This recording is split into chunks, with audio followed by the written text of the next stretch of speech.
सुप्रभात बच्चों। बोर्ड की परीक्षा में आप लोगों को एक गद्य समीक्षा में एक पैराग्राफ दिया जाता है, बराबर। और उस पैराग्राफ में से आपको प्रश्नों के उत्तर लिखने होते हैं, जो कि वैसे 5 मार्क्स का होता है, लेकिन इस बार परीक्षा में आपको 6 मार्क्स के प्रश्न पूछे जाएंगे। अन्य 6 प्रश्न दिए होंगे उस पैराग्राफ में, बराबर, पैराग्राफ से।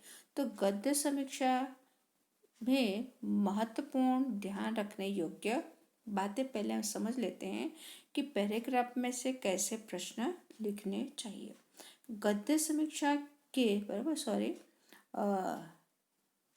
गद्य समीक्षा के प्रश्न में अच्छे अंक पाने के लिए सर्वप्रथम परिच्छेद के अभिप्राय या मुख्य विचार को अच्छी तरह समझ लेना चाहिए।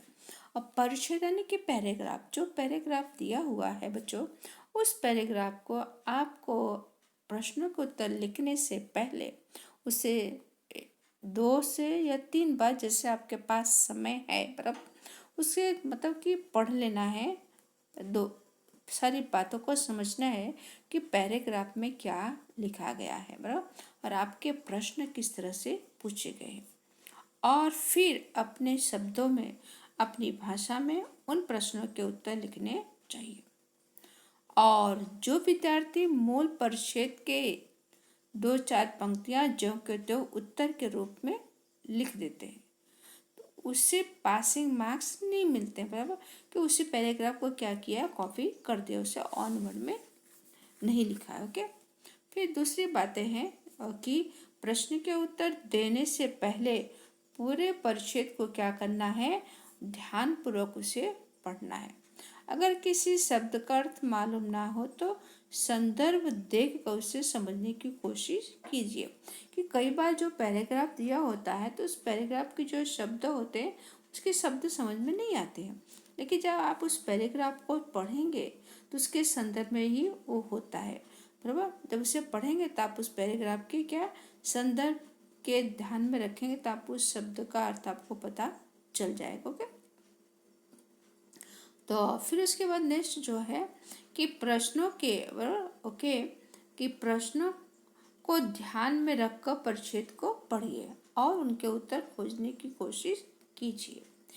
यह कोई जरूरी नहीं है कि प्रथम प्रश्न का उत्तर परिच्छेद के प्रारंभ में हो, प्रारंभ माने शुरुआत में है, बराबर।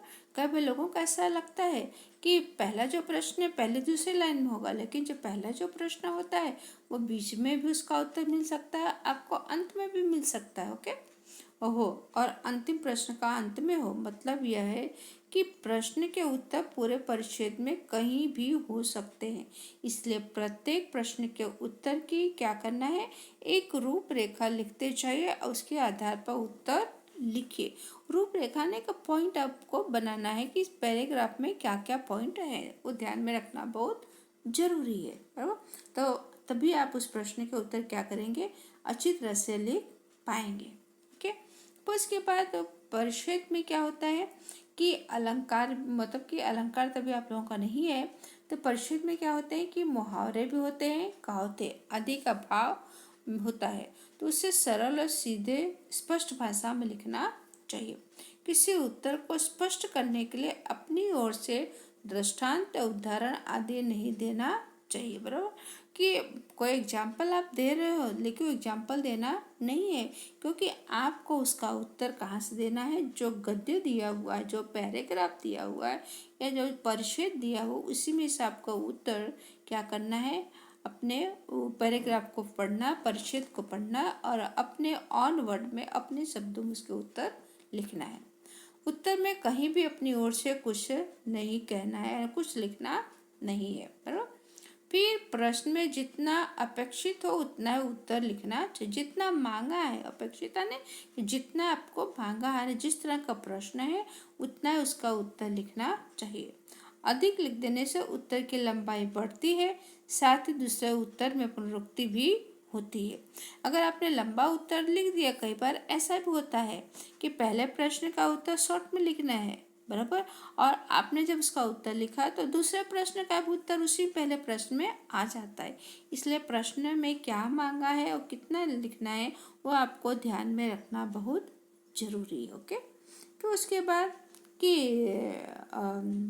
शीर्षक देते समय पूरे परिच्छेद को ध्यान में रखना चाहिए। शीर्षक यानी जिसे कहते हैं टाइटल, बराबर।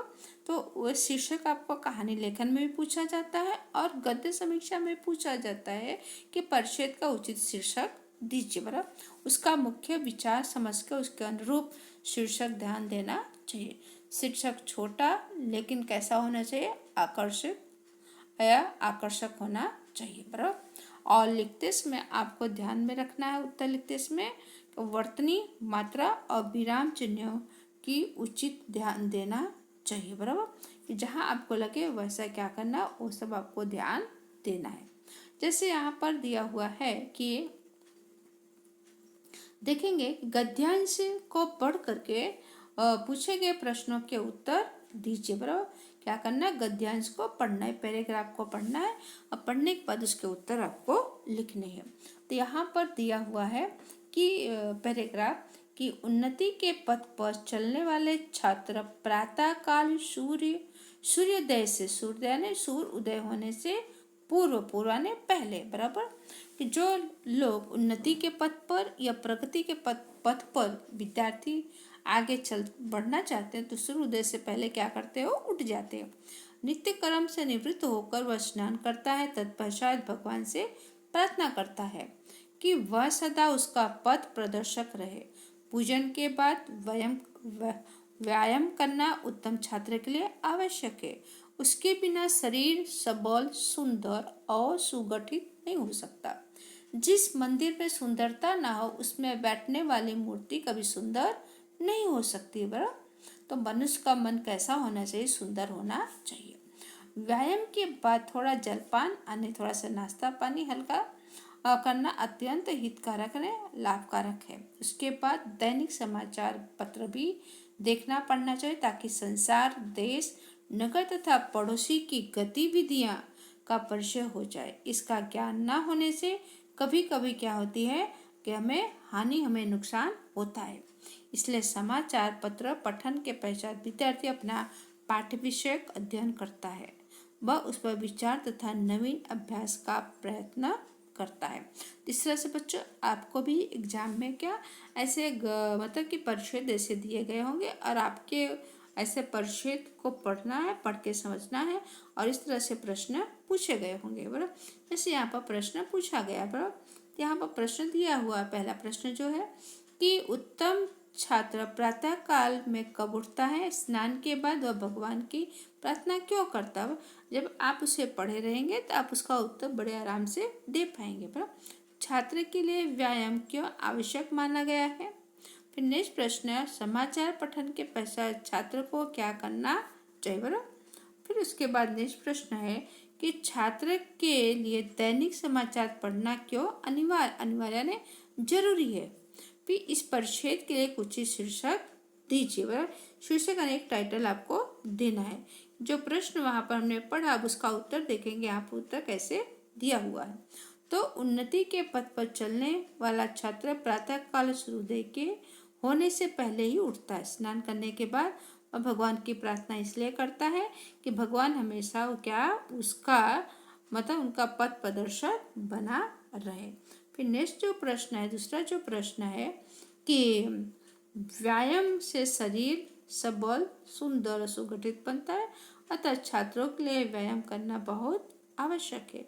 फिर तीसरा प्रश्न है समाचार पठन के पश्चात छात्र को अपने पाठ्य विषयों का अध्ययन करना चाहिए, उन पर विचार करना चाहिए और नवीन अभ्यास का प्रयास करना चाहिए। ओके। फिर नेक्स्ट चौथा जो प्रश्न है कि दैनिक समाचार पत्र पढ़ने से संसार, देश, नगर तथा आसपास की गतिविधियां से परिचय हो जाता है, जिससे ज्ञान की वृद्धि होती है। अतः छात्र के लिए समाचार पत्र पढ़ना बहुत जरूरी है, बराबर। इस तरह से यहाँ पर 4-5 ही प्रश्न पूछे लेकिन आपको 6 प्रश्न होंगे। ओके। फिर शीर्षक दूसरी शीर्षक उत्तम छात्र की प्रातःकालीन चर्या या आदर्श विद्यार्थी। कि आप अपने मुताबिक कुछ भी आप शीर्षक दे सकते हैं। तो इस तरह से बच्चों आपके गद्य समीक्षा के 6 मार्क्स के होंगे, इसलिए आपको मतलब कि गद्य समीक्षा अच्छी तरह से उसे पढ़ना है, पढ़ करके और उसे अपने ऑन वर्ड में क्या करना है, उसको उत्तर आपको लिखना पड़ो। यहाँ पर एक गद्य समीक्षा का हमने एक आपको एग्जाम्पल दिया है, बराबर। तो आप इसे अपने तरीके से करिएगा। और इसमें 5 प्रश्न है, एक प्रश्न आपको खुद बना करके 6 प्रश्न इसे पूरा करना। ओके, थैंक यू, धन्यवाद।